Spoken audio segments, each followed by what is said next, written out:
Mauro Croce y Guillermo Lockhart, dos autores destacados dentro del mundo del suspenso y el terror, han unido sus fuerzas para crear una historia única, terrorífica y apasionante.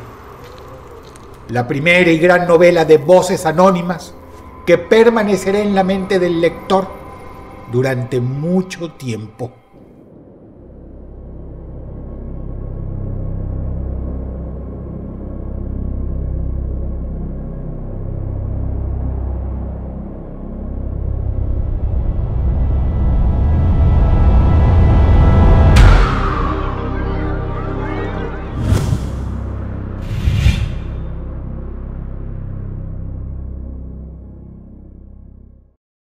Millones de personas del mundo entero coinciden a la hora de afirmar que Drost Rotzank, Ángel David Revilla, es la voz número uno del terror.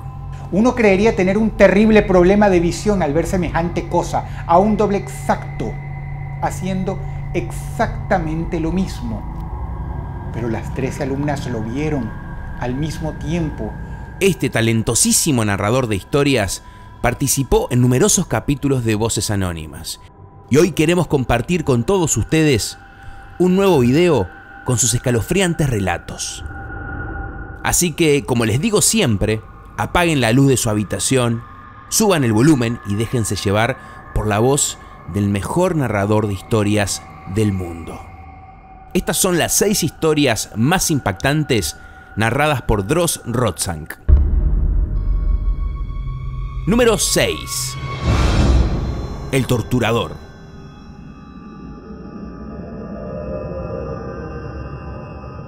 Se internan en la maleza y descubren una hacienda que había funcionado en el siglo XVIII. Las ventanas estaban rotas, las puertas abajo, el lugar estaba miserable, las plantas habían entrado completamente y la madre naturaleza básicamente se había apoderado por completo del lugar.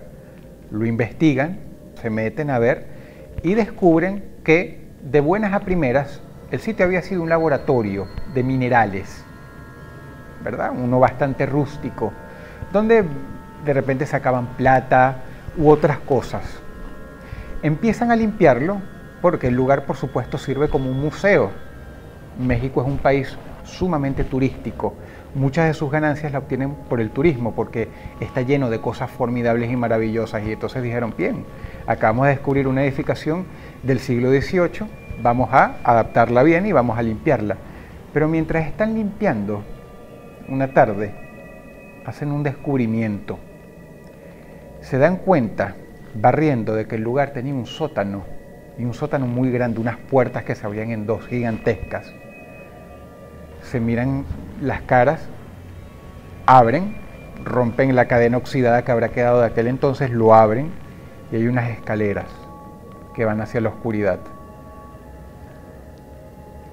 Van los expertos con lámparas y lo que en un principio creían que podía ser un sótano rústico, una bodega, es un lugar inmenso, casi tan grande por debajo como lo era la casa, la edificación arriba. Cuando lo empiezan a llenar de luces, emerge lentamente el horror. Aquel sitio había sido un lugar de tortura. El señor Fernando de Miera era el enviado de la Inquisición, era el emisario del Vaticano. Esta persona tenía mucho poder, y aunque las autoridades mexicanas no veían con buenos ojos prácticas demasiado medievales, el hombre se vio orillado dentro de su maldad y de su fanatismo a tener su propio tribunal de la Inquisición instalado en el sótano de aquel lugar, donde él era juez y verdugo. El señor de Miera tenía un talento extraordinario para la maldad, y sus aparatos de tortura así lo prueban. Quien entraba ahí no volvía a salir, pero la muerte era solo un descanso. Algo tan tenebroso como el final era lo mejor que le podía pasar a un individuo cuando entraba escaleras abajo, a los predios del señor de Miera.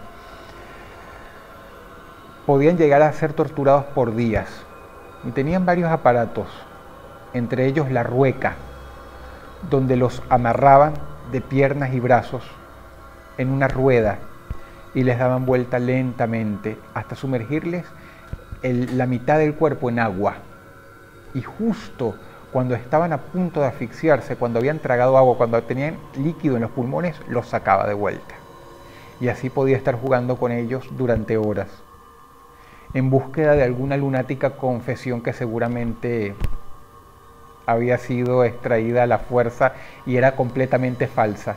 Una persona tan desesperada que abandonaba sus ganas de vivir para que de una vez lo mataran. El señor de Miera era tan nefasto que él había dispuesto una celda justamente en un ángulo de los aparatos de tortura, para que quien estuviera prisionero pudiera ver por 2, 3 o más días lo que le iba a esperar. Él infligía una terrible tortura psicológica, y vaya si tenía aparatos terribles para demostrar qué tan ruin podía llegar a ser.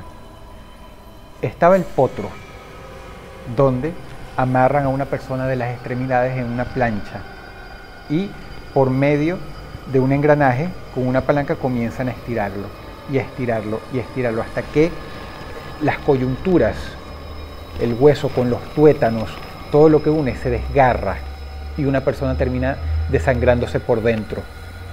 Hay un límite muy agudo en que el ser humano puede soportar ser estirado, y esto lo sobrepasaba y empleaba la fuerza de un inquisidor jalando la palanca hasta que finalmente te destrozaba por dentro y te desgarraba la piel. Había otro que se llamaba la Dama de Hierro. Este era terrible. Era un sarcófago como de 2 metros de alto. Metían a una persona adentro y la tapa del sarcófago tenía pinchos. Cuando cerraban la tapa, estos pinchos te penetraban y causaban un dolor terrible. Pero la maldad no termina ahí. Los pinchos estaban colocados de manera muy sesuda para que no te atravesaran un órgano delicado. Todo esto con la intención de prolongar el suplicio. Incluso para la época y para la moral de la época había que tener una mentalidad muy especial para hacerle este tipo de cosas al prójimo. Y el señor de Miera, desafortunadamente, era la persona indicada. Los restos de una mujer, los huesos, mejor dicho, indican que a él también le gustaba emparedar a las personas. Las metía contra un muro y construía una pared de ladrillos desde abajo hacia arriba. Todo para torturar psicológicamente a la presa. Lo último que tapaba era la cara, para que la persona gritando, llorando, chillando, suplicando, tuviera una probada durante las horas que duraba esa operación de cómo iba a ser su final. Había una tortura especialmente espeluznante.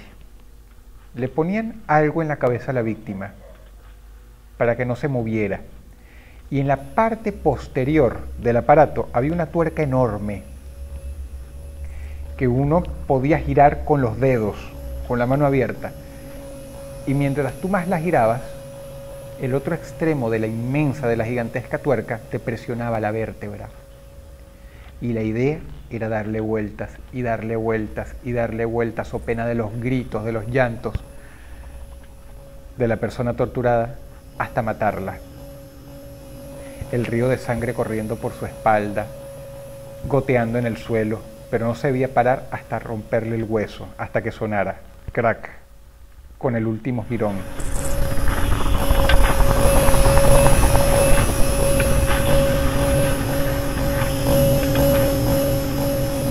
Finalmente, la arqueóloga que hizo este gran descubrimiento, junto con sus colegas, trató de reconstruir lo más que pudo de la historia. Se sabe que el señor de Miera torturaba a las personas, se sabe que era un inquisidor. No se sabe muy bien cuál fue su final, pero especulan.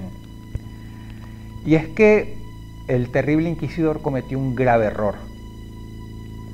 Su fanatismo, su maldad, quizá no le permitió ver que una de sus víctimas lo iba a meter en un terrible problema. No se le ocurrió mejor idea que señalar a la esposa de un marqués muy poderoso como hereje. La hizo secuestrar y, por supuesto, la pobre dama no salió con vida del tribunal secreto del señor de Miera. Pero hubo un detalle: el marqués se enteró de lo que pasó.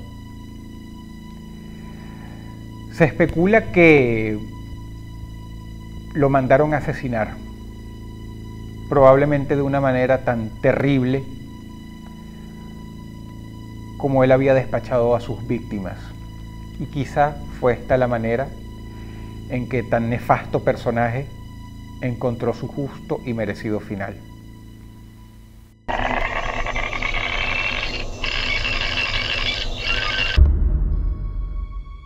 Número 5. Doppelganger.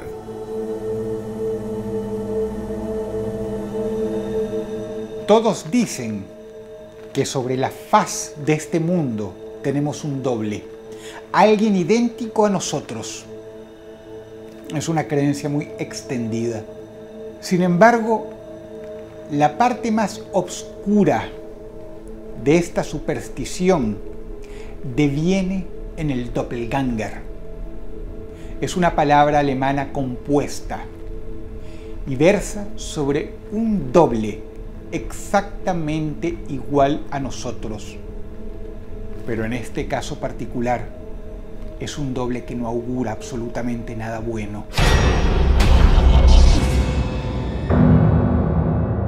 Se dice que cuando tu doppelganger aparece, es porque no te queda mucho tiempo de vida, porque vas a morir muy, muy pronto. Y a pesar de ser algo absolutamente increíble, la historia ha documentado apariciones de doppelgangers terribles. Por ejemplo, se dice que la reina Isabel I, pocas semanas antes de su muerte, gritó despavorida de tal manera que todos los guardias en el palacio se enervaron y fueron corriendo a la habitación real. La mujer dijo haber visto a una doble exacta de ella. En los Estados Unidos se dice que el presidente Lincoln vio a uno pocos días antes de ser asesinado. Sin embargo, el caso más famoso de un doppelganger, y es porque se trata del mejor documentado, viene de Letonia. El director de una escuela contrató a una maestra francesa en sus veintitantos, muy joven, llamada Émilie Saget. Émilie era enérgica, de buen carácter, pero las cosas que sucedieron en torno a ella no se olvidaron más. Un día ella estaba dando la lección escribiendo de cara al pizarrón, cuando sus 13 alumnas se quedan pasmadas porque ven al lado de la maestra a una doble exacta, como si fuera un espejismo, también escribiendo en la pizarra. Uno creería tener un terrible problema de visión al ver semejante cosa, a un doble exacto, haciendo exactamente lo mismo. Pero las 13 alumnas lo vieron al mismo tiempo y todas se debieron haber visto mutuamente las caras en sopor, blancas. La visión duró un par de minutos y se desvaneció. Obviamente, las niñas se lo contaron a otras compañeras, que a su vez se lo contaron a los padres. Se dice que el director del instituto se enfureció porque pensó que eran tonterías de ellas, bobadas, chiquilladas. Pasó el tiempo y la historia cuenta que el doppelganger de Émilie Saget apareció varias veces, pero la anécdota que quedó en la posteridad fue la siguiente. Poco a poco la profesora Saget estaba más deprimida, estaba más desganada, estaba más demacrada, había adelgazado, tenía la cara chupada, las manos feas, enervadas, Una clase muy importante. Estaban 40 alumnas y una maestra les estaba tomando la lección. Si uno giraba la cabeza y veía a través de la ventana, podía ver a la profesora Sayé recogiendo flores afuera.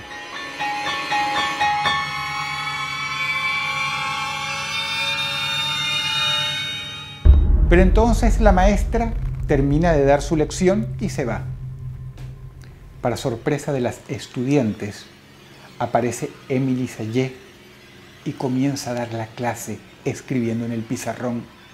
Pero ¿cuál es el problema? El problema es que la profesora Sayé estaba también afuera al mismo tiempo recogiendo flores. Nuevamente el pavor y el doppelganger de Emily Sayé se hallaba ahí escribiendo en la pizarra. Reuniendo todo el coraje del que es capaz, la niña más valiente se levanta y comienza a caminar entre los pupitres lentamente, en dirección al doble de la profesora Sayé. Ellas instintivamente lo sabían, porque la que se veía a través de la ventana recogiendo flores era la demacrada, era la pálida, la que casi parecía una momia, mientras que la que tenían delante se veía perfectamente normal. Esta niña, con un coraje que ya quisieran los chicos, caminó hasta estar al alcance del doppelganger y entonces levantó lentamente el brazo y trató de tocarla, solo para constatar que aquel doble maldito se desvaneció como por arte de magia.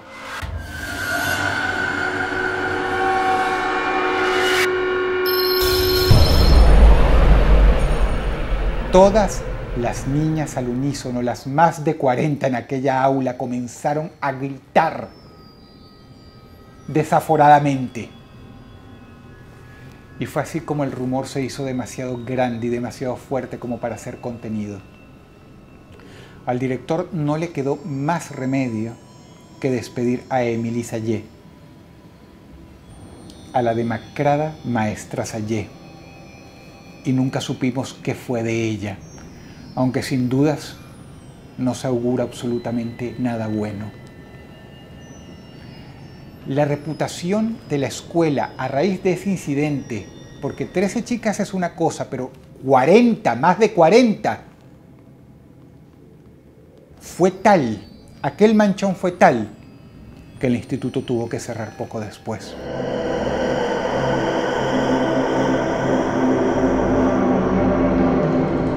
Que te aparezca un doppelganger es una de las cosas más miserables que puedes padecer. Si me lo preguntas a mí personalmente, y teniendo en cuenta la anécdota de la profesora Emily Sayé, yo diría que es una especie de parásito sobrenatural, un parásito que consigue existir robando la energía de uno y que no se va a detener hasta que finalmente te fulmine. Número 4. ¿Quién es?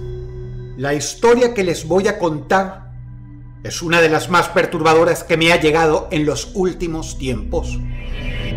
Al escuchar esta anécdota de boca de una de las protagonistas, no pude evitar sentirme expuesto a un terror extremo que habita en la oscuridad muy cerca de nosotros.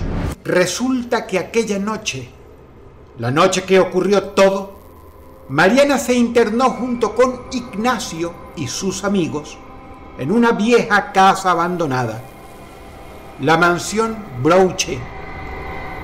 Para quienes no están al tanto de todo este caso, resumiré brevemente su historia. Se trata de una casa estilo palacete, construida a finales del siglo XIX, en la cual vivió durante mucho tiempo la familia Brouchet, una de las más adineradas de Argentina. En esa casa, se cuenta, hubo de todo: incestos, violaciones, asesinatos.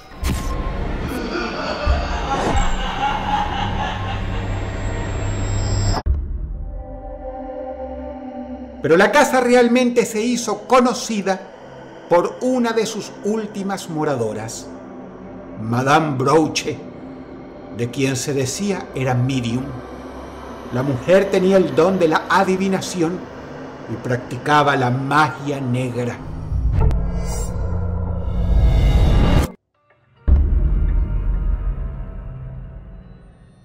Todo el mundo le temía y evitaban pasar por la gran casa. La mujer murió sola. Desde entonces, la casona permaneció deshabitada y adquirió con el tiempo las dimensiones de una auténtica leyenda urbana.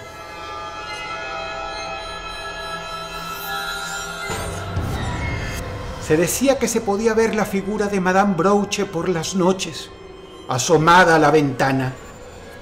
También se escuchaba el sonido de un piano desafinado. Ni siquiera los vagabundos se atrevían a pasar la noche en esa casa. Pues bien, allí fueron aquellos jóvenes, con la idea de filmar lo que se les atravesara en el camino. Otro video de excursiones nocturnas. En esta situación nos encontramos en un castillo que dicen que está embrujado. Pensaban hacer uno de esos videos armados, en donde se escuchan supuestos ruidos raros mientras practican exploraciones urbanas. Pero resultó que no fue necesario ningún truco. Lo que vieron aquella noche, con sus propios ojos aterrados, bien, será mejor que lo cuente desde el principio. Al comienzo, dijo Mariana, todos se dedicaron a bromear entre ellos. Estaban un poco nerviosos, dijo, pero haciéndose chistes y burlándose entre sí, lograban relajarse un poco. Filmaron bastante, aunque en verdad no ocurrió nada fuera de lo normal durante un buen tiempo. Más tarde, ya un poco aburridos, los chicos fueron a una habitación contigua, en donde comenzaron a jugar a una cosa que a Mariana le pareció una tontería: el juego del quién es.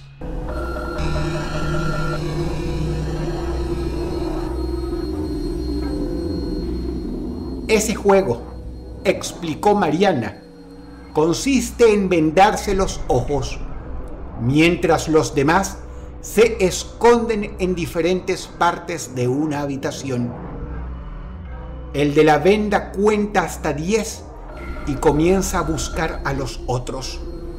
Cuando encuentra a alguien, debe adivinar quién es tocándole la cara, la ropa, etc.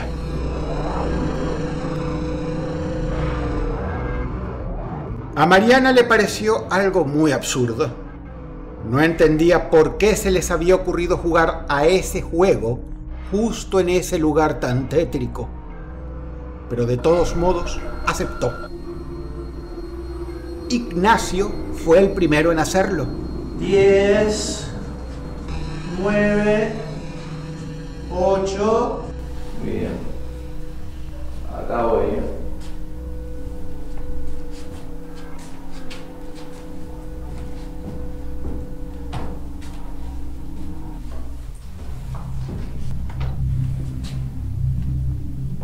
Mariana. Luego fue el turno de Mariana. Ella no estaba convencida. Le parecía una enorme pérdida de tiempo. Le pusieron la venda y ella empezó a contar de mala gana hasta 10. 7, 6, 5. Lo que ella no sabía, al menos en ese momento, era que los otros se habían complotado y se alejaron de la habitación, dejándola sola.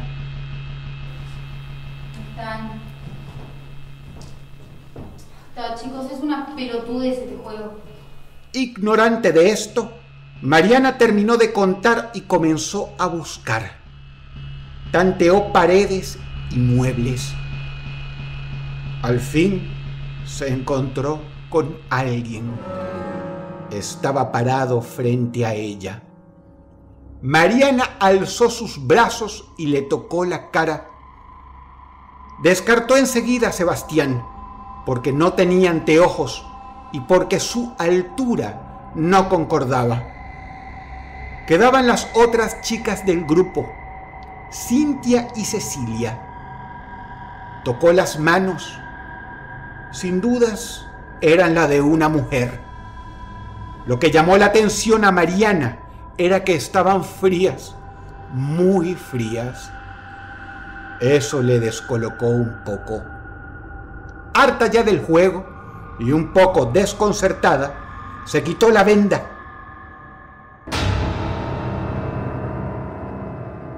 Y ahí, según lo que cuenta Mariana, se quedó petrificada, perturbada, incapaz de razonar en forma coherente, porque frente a ella no había nadie, solo un espejo. Pero no podía ser. Ella estaba segura que había tocado a alguien, incluso había escuchado su respiración. Estaba por salirse de la habitación, porque se había dado cuenta de que estaba sola, cuando un reflejo en el espejo le llamó la atención. Y no solo le llamó la atención, sino que también la horrorizó.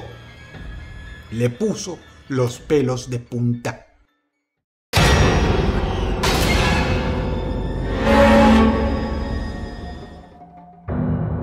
Había una silueta negra en el espejo, una silueta parada justo detrás de ella. Por un momento, ni Mariana ni la silueta hicieron algo. Se quedaron ambas inmóviles durante unos segundos que para Mariana duraron siglos. Y ahí Mariana pudo ver su rostro. Era el de una anciana de ojos blancos, tez pálida, casi cadavérica, y unas manos huesudas y de largas y amarillentas uñas. Ahí Mariana, muy asustada, salió rápidamente de la habitación. Pensó que la anciana le estaba siguiendo, incluso escuchó su respiración que parecía cada vez más cerca de ella, hasta sentirla en los pelos de la nuca. Al fin, terminó en la habitación donde estaban todos escondidos. Chicos, ¿dónde están? ¡Ay, idiota! Y entre aterrorizada y furiosa, se arrojó sobre los brazos de Ignacio. Él le preguntó lo que había pasado, por qué estaba así, qué era lo que había visto. Mariana le dijo que acababa de ver a una anciana vestida de negro, de tez pálida y ojos blancos. Sebastián quedó atónito al ver un cuadro colgado en la pared, pero no era cualquier cuadro, era un retrato de Madame Brouchet. Mariana también lo vio y quedó helada porque la reconoció. Esa mujer que se le había aparecido en la otra sala, ahora la miraba desde un cuadro. Sebastián agregó: es ella, está en la casa. Sebastián, que siempre era el encargado de investigar las leyendas y sabía mucho sobre esoterismo, dijo que lo que acababa de ver Mariana era a Madame Brouchet. Afirmó que había una vieja leyenda que decía que al morir la mujer, los vecinos del lugar, conocedores de los peligros que representaba, hicieron un conjuro para que no volviera a regresar de entre los muertos. Mientras contemplaban la pintura de la señora mayor, de golpe comenzaron a escuchar algo desde la oscuridad de los pasillos. El ruido de pasos que se acercaban, y una risa, la risa más demencial, más malévola que habían escuchado en sus vidas. Ellos sabían que tenían que irse lo más rápido posible de esa casa, así que siguieron adelante, cruzando salones, habitaciones y pasillos. pero de golpe se toparon con esa persona de la que estaban huyendo, Madame Brouchet. Corrieron hasta encontrar la salida y luego nunca más volvieron a la mansión Brouchet. Según cuentan, algunos que pasaron por el frente de esta casa siniestra vieron y escucharon cosas raras. Escucharon, por ejemplo, el sonido de un piano o de una canción vieja y ya olvidada. Y no fueron pocos los que vieron a una mujer de negro desde detrás de uno de los tantos ventanales de la residencia.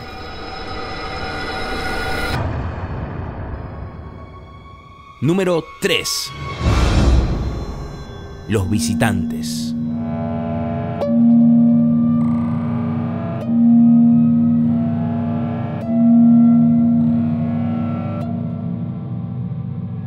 Es muy egoísta pensar, y en esto están de acuerdo varios físicos, varios astrónomos, que con tantas miles de millones de galaxias, que contiene un número imposible, inenarrable de estrellas, que a su vez tienen girando alrededor un número impresionante, mucho más grande aún de planetas, que nosotros seamos la única especie inteligente en el cosmos. Pero lo interesante muchas veces se convierte en algo terrorífico.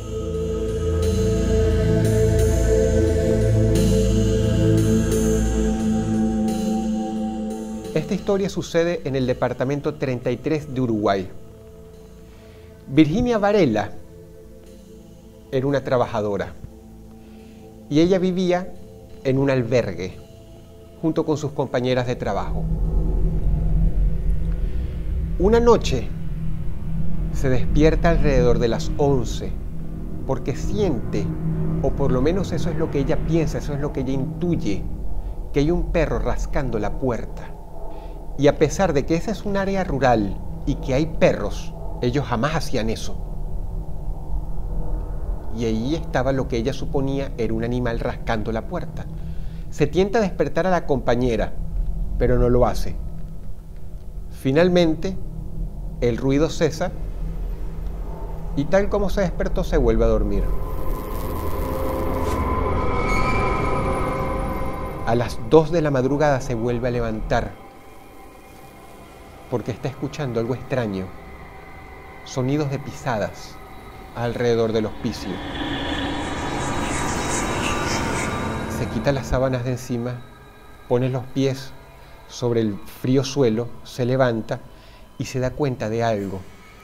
La ventana que ella siempre cerraba con seguro estaba abierta de par en par. Y ni bien ella da 2 pasos en dirección a esta ventana, extrañada, ve algo que la aterroriza tanto que se queda en estado de shock.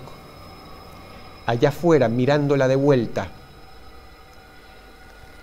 había una criatura que sin dudas ella no identificó como un ser humano. Recuerda aún hoy día que tenía una vestimenta extraña, brillante. Finalmente logró reaccionar, se dio media vuelta gritando y despertó a la compañera. Pero cuando le da explicaciones, la compañera no se puede creer. No, Virginia, tuviste una pesadilla, ándate a dormir. Y es en ese momento, para fortuna de la pobre Virginia, a quien no le creían, o tal vez para mayor desgracia, que empezaron a escuchar ruidos extraños, no solamente pisadas, sino sonidos que no lograban identificar. Las vacas empezaron a mugir, los perros ladraban furiosamente. La compañera se sienta sobre la cama, Virginia grita, y en ese momento una luz muy extraña se proyecta sobre la pared, con un color rarísimo. Finalmente la luz se apaga, los sonidos se van aquietando poco a poco, y todo vuelve a la normalidad. La brisa menea las cortinas, las 2 mujeres se quedan viéndose mutuamente, y la amiga de Virginia resuelve que eso debieron de haber sido los trabajadores rurales, ¿no? Los que están bajo el mando de algún capataz que les estaban jugando una broma pesada. Que mejor era volver a dormir. Uno no sabe si Virginia logró pegar el ojo aquella noche, pero las cosas quedaron así.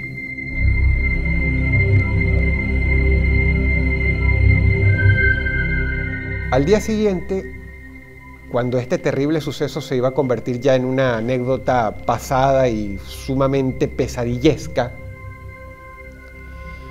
Virginia, asustada, decide que no quiere dormir más en el cuarto, que quiere dormir es en el living del hospicio.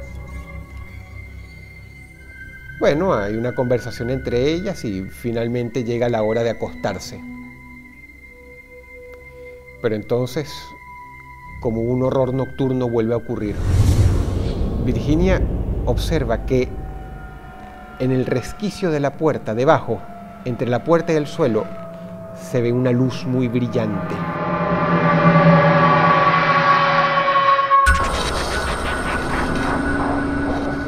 Ella, desesperada, se pone en pie y ocurre nuevamente. Los ruidos, las vacas mugiendo, los perros ladrando.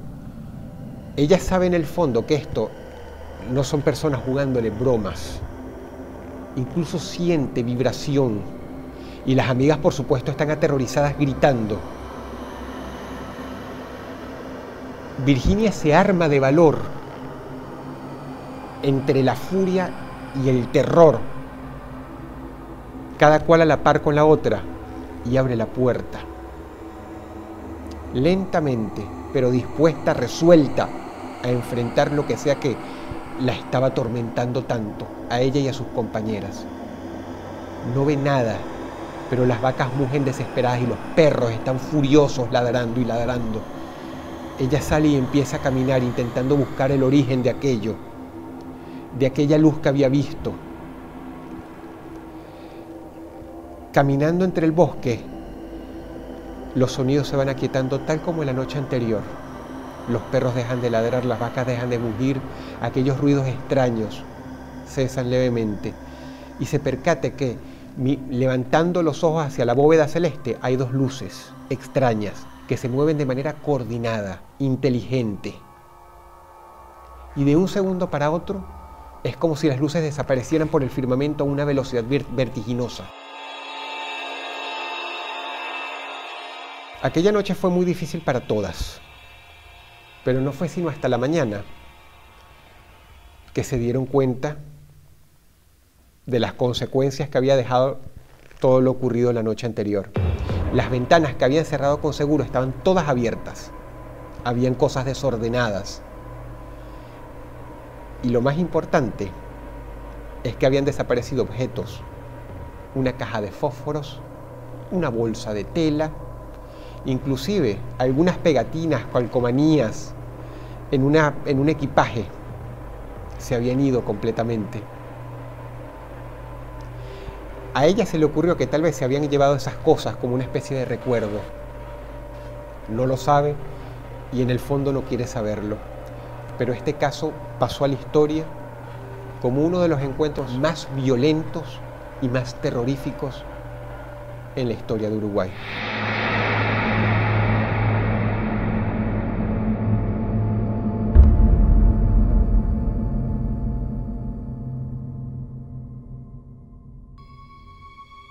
Número 2. Entre el diablo y castillos.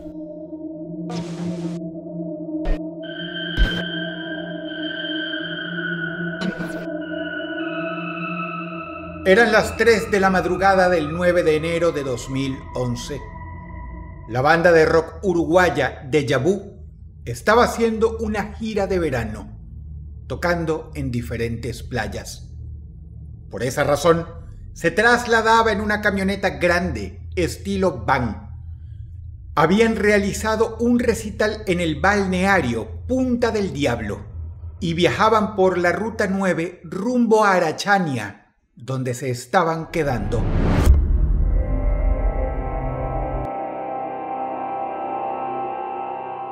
Dentro del vehículo iban 4 pasajeros, además de los equipos e instrumentos musicales. Gabriel era quien conducía. Matías iba en el asiento del acompañante. También estaban Lucy y Santiago sentados en el asiento trasero. Todos tenían entre 22 y 23 años.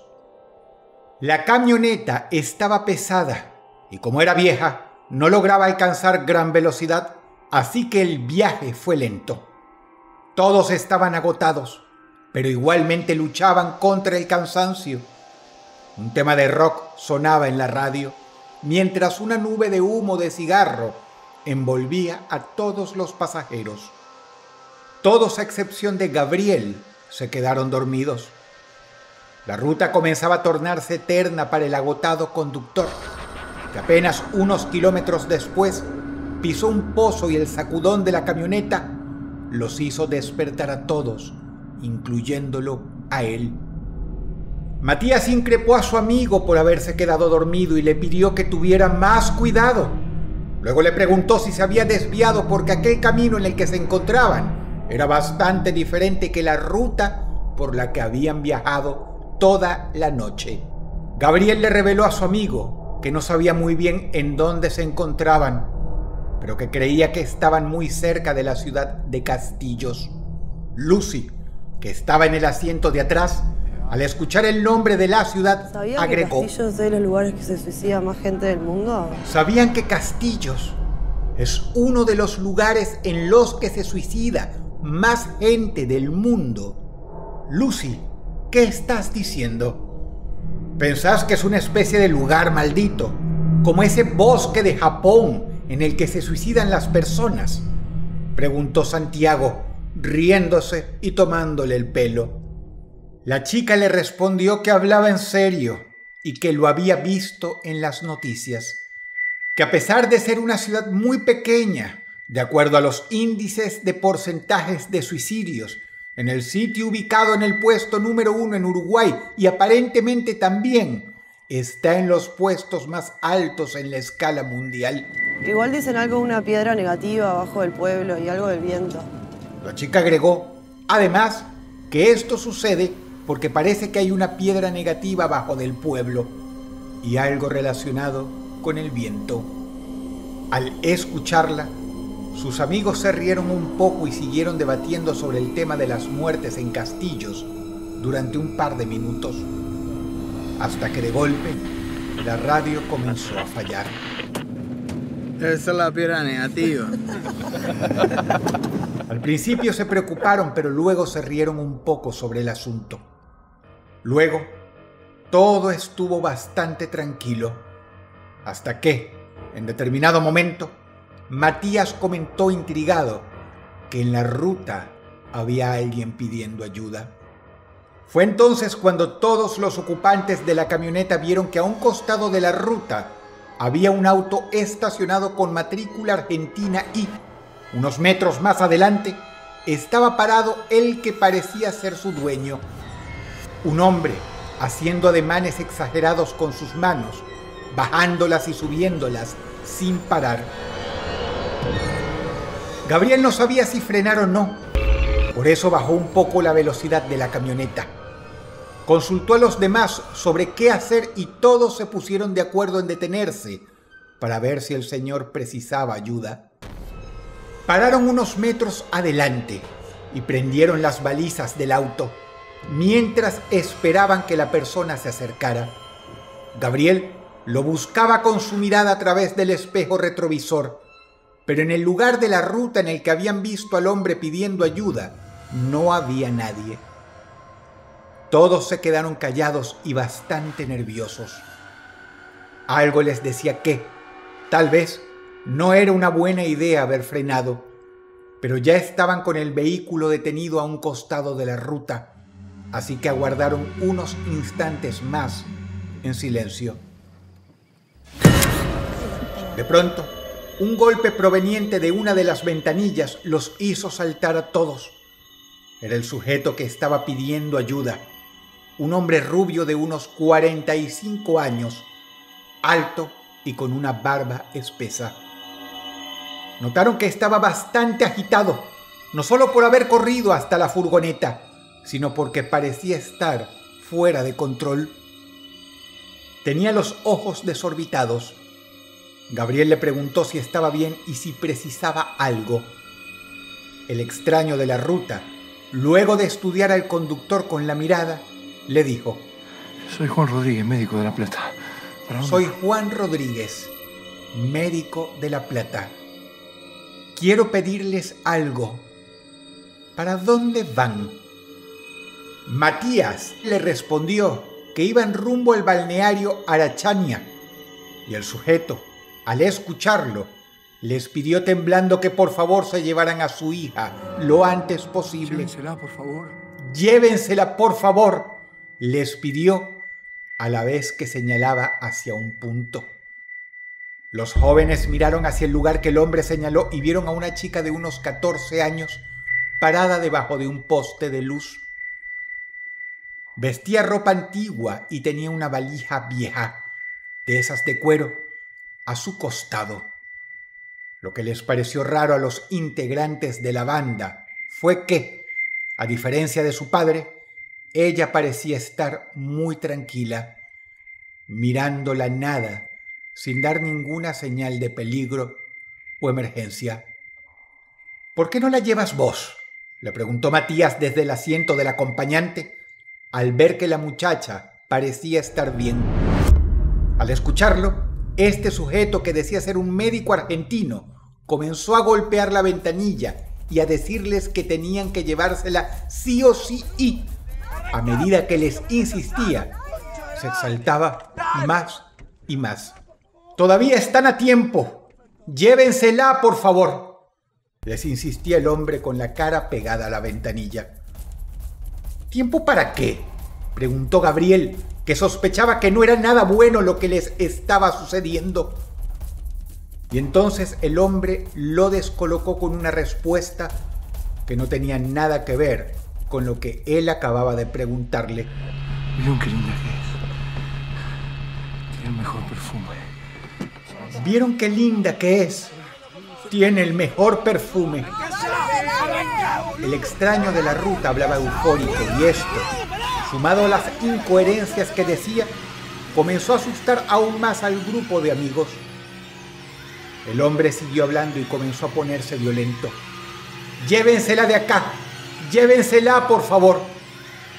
Lo que les pareció raro a los integrantes de la banda de rock fue que la chica y su padre nunca interactuaban entre ellos.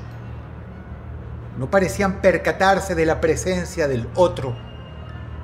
Lo cierto es que el hombre siguió insistiendo, pidiéndoles una y otra vez lo mismo, mientras unos metros más adelante, la muchacha continuaba inmóvil bajo la luz del alumbrado. Los 4 pasajeros discutieron sobre si llevarla o salir del lugar lo más rápido posible. Mientras, afuera, el hombre parecía haber perdido la paciencia y les golpeaba la ventanilla con su puño como para convencerlos. Finalmente, Gabriel apretó el acelerador a fondo. Los neumáticos de la camioneta chillaron y salieron a toda prisa. Los muchachos, que miraban por los espejos del auto lo que ocurría a sus espaldas, vieron cómo la luz del alumbrado comenzó a tintinear hasta que se apagó y volvió a prenderse. Entonces se dieron cuenta de algo que los dejó paralizados en sus asientos. La chica que estaba debajo del poste de luz había desaparecido. Todos gritaron de los nervios, pero unos metros más adelante, unos estrépitos en el exterior los obligaron a callar sus alaridos. Parecían ser 2 disparos. Los chicos estaban tan aterrorizados que ni siquiera pensaron en detenerse.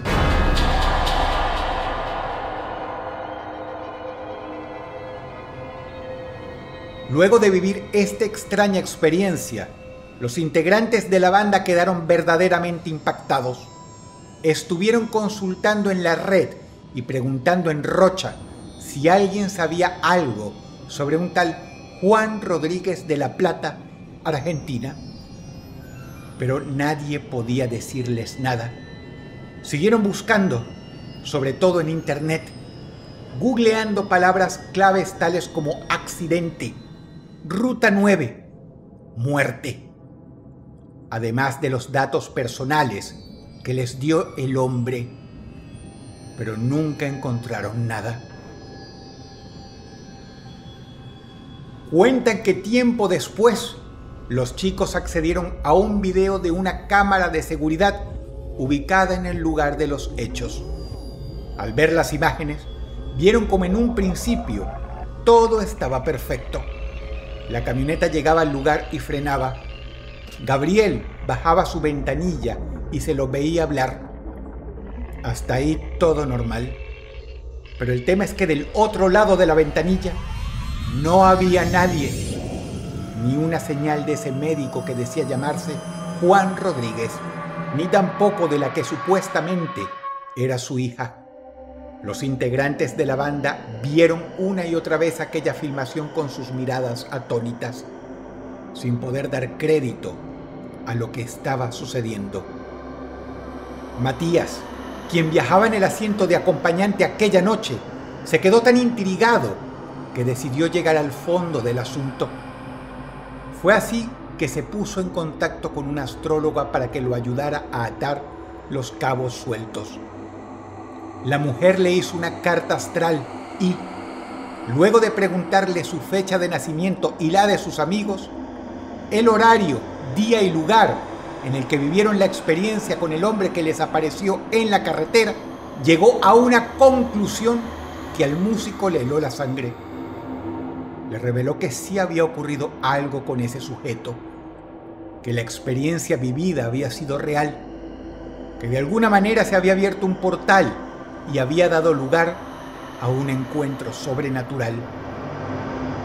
No se sabe si ese portal conectó a la banda de Yabú con un tiempo lejano, o si el padre y la chica eran de otro universo y la ruta 9 ofició como una especie de punto de encuentro. Matías, lejos de aclarar sus dudas, se quedó con más preguntas que respuestas. Más allá de la teoría revelada por la astróloga, es evidente que si 4 personas vieron lo mismo al mismo tiempo, es porque en efecto algo sucedió.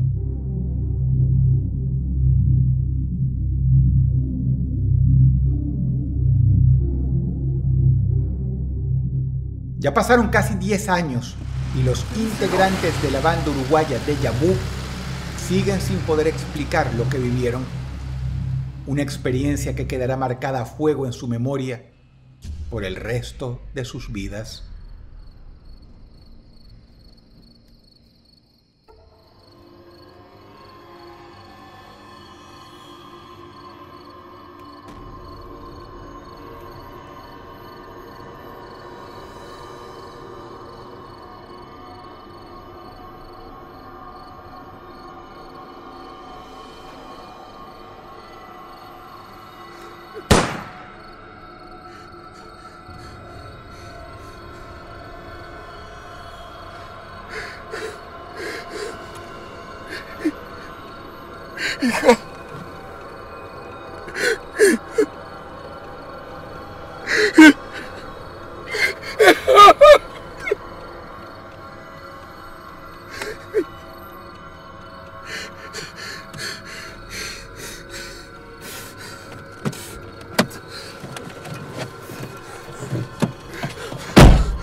Número 1.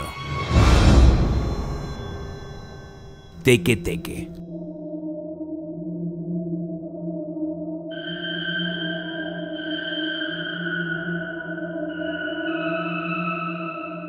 Pocas regiones del planeta poseen una diversidad de leyendas tan amplia como Japón. Entre sus numerosos mitos figuran algunos relatos que tienen como protagonista a una mujer que ha sido víctima de alguna situación atroz o ha sufrido una muerte terriblemente cruel e injusta.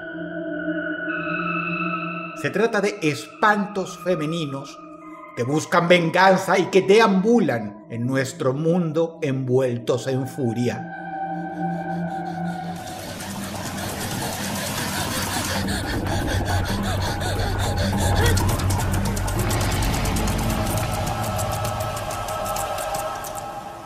Uno de estos casos es el de un personaje siniestro que es señalado por muchos como el más aterrador de los mitos del país del sol naciente. Se trata de Teke Teke o Tek Tek, un fantasma que explica la razón por la que los japoneses evitan las estaciones de trenes durante la noche.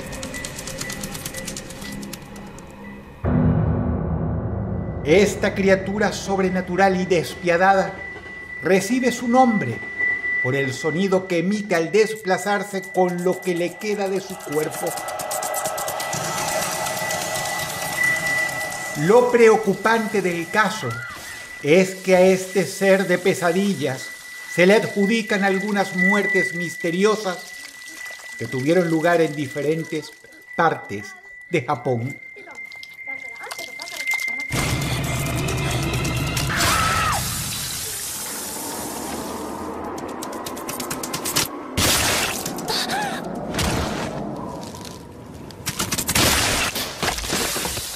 Una historia que está directamente relacionada con el tema es la de un joven de 20 años de edad de la ciudad de Tokio.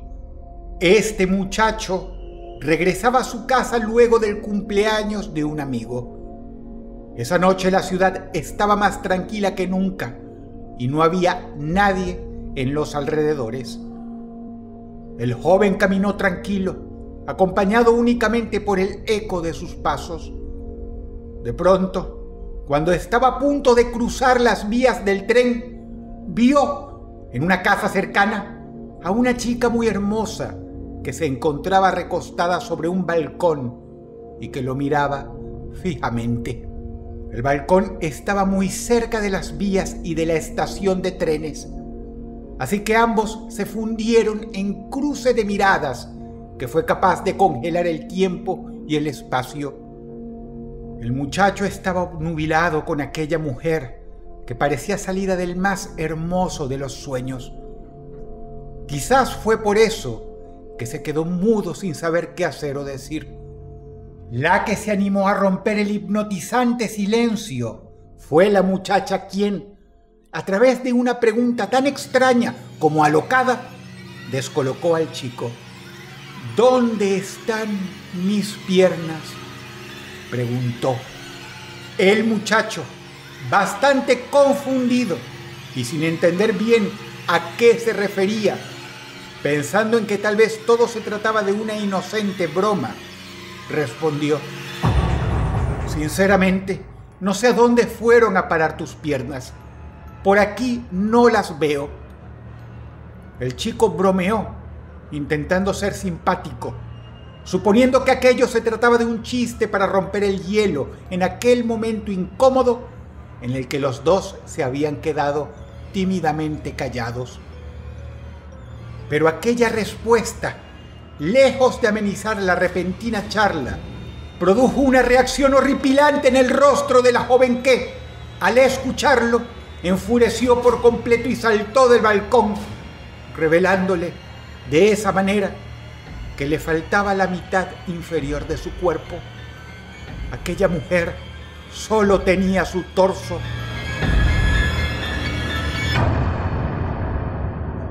Aterrado por la deformidad de la chica, el muchacho trató de correr con todas sus fuerzas, buscando escapar. Aquella cosa repugnante que lo perseguía en medio de la oscuridad de la noche emitía un sonido estridente al moverse y utilizaba sus brazos y codos para avanzar.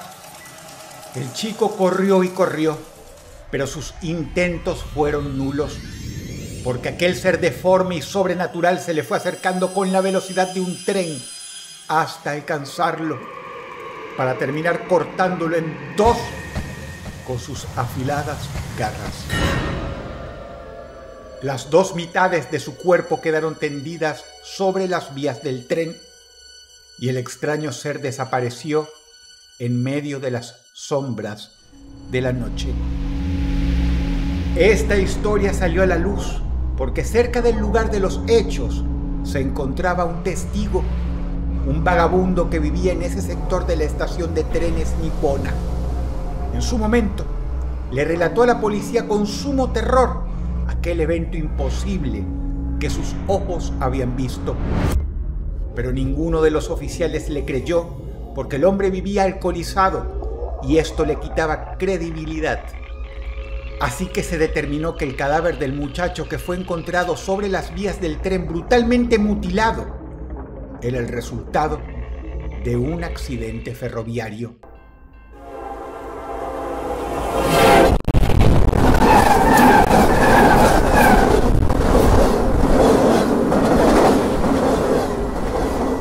Todo aquello hubiera quedado como el recuerdo amargo de un joven inocente atropellado por un tren, si no fuera porque tiempo después ocurrieron algunas muertes similares en las proximidades de estaciones de trenes de Tokio. Además, comenzaron a aparecer testimonios de usuarios del tren que durante las noches reportaban ver a la distancia a una figura que se arrastraba entre las sombras. Otros también hablaban de un molesto sonido, teque, teque, que se escuchaba en los hangares de algunas estaciones. Fue así como nació esta leyenda urbana y se volvió popular. Muchos comenzaron a temer quedarse a solas durante la noche en alguna estación y escuchar así ese funesto sonido que le da nombre a la leyenda, o ser sorprendidos por ese torso macabro que busca matar a cuanta persona se le cruce por delante. Muchos, al descubrir a este espantoso personaje que arde en ira y que se mueve de manera siniestra, comenzaron a preguntarse por su pasado, su identidad.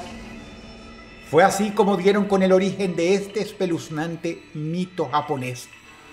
Se trata de la historia de una chica que estudiaba en un colegio de Tokio y que era conocida por ser muy asustadiza. Sus compañeros solían molestarla y vivían haciéndole bromas. Un día, luego de salir del colegio, mientras esperaba el tren que la llevaría a su hogar, la muchacha sintió que algo extraño recorría su cuerpo. Resulta que una de sus compañeras quiso hacerle una broma de mal gusto y le puso una cicada, un insecto muy ruidoso, similar a una cigarra, en el hombro. Lamentablemente, esta broma tuvo consecuencias nefastas, pues la chica se aterró tanto al ver aquel insecto que tropezó y cayó de la plataforma, quedando tendida sobre las vías del tren. La muchacha, visiblemente sentida, pidió ayuda a sus propios compañeros, incluyendo a la amiga que la había asustado, pero ninguno de ellos fue a socorrerla. Tampoco le brindaron su ayuda a las personas que se encontraban ese día en la estación. Lo cierto es que pocos segundos después, el veloz Shinkansen, uno de los trenes más rápidos de Japón, le pasó por arriba, partiendo su cuerpo en dos. El grito de terror que pegó la muchacha en el momento previo al impacto fue sumamente desgarrador. Su eco recorrió cada uno de los rincones de la noche para luego apagarse y fundirse en el más triste de los silencios.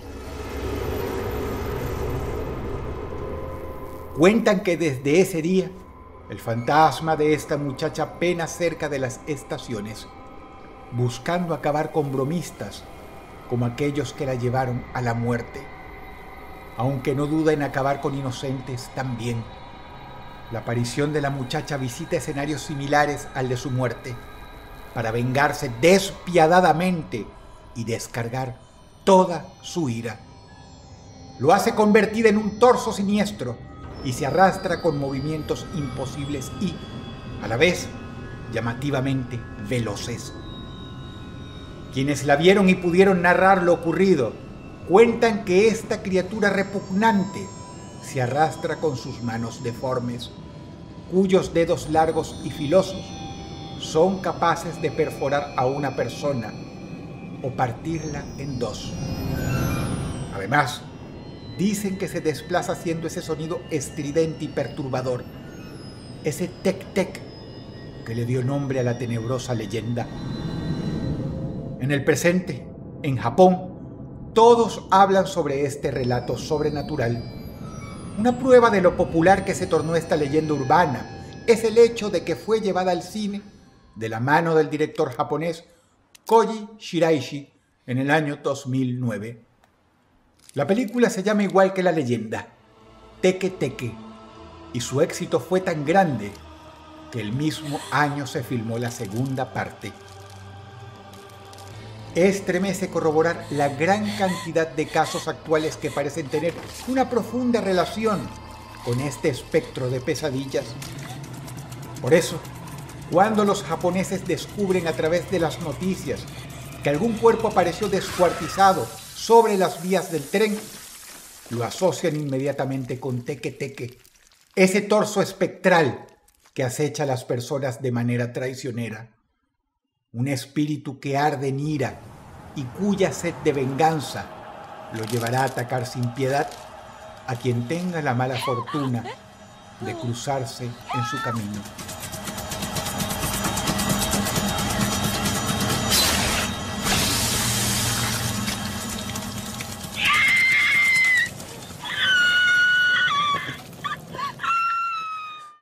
¿Cuántas veces hemos escuchado sobre juegos paranormales? ¿Cuántas veces nos han advertido sobre los peligros de jugarlos? Y sin embargo, es probable que ahora mismo haya alguien practicando alguno de estos juegos prohibidos.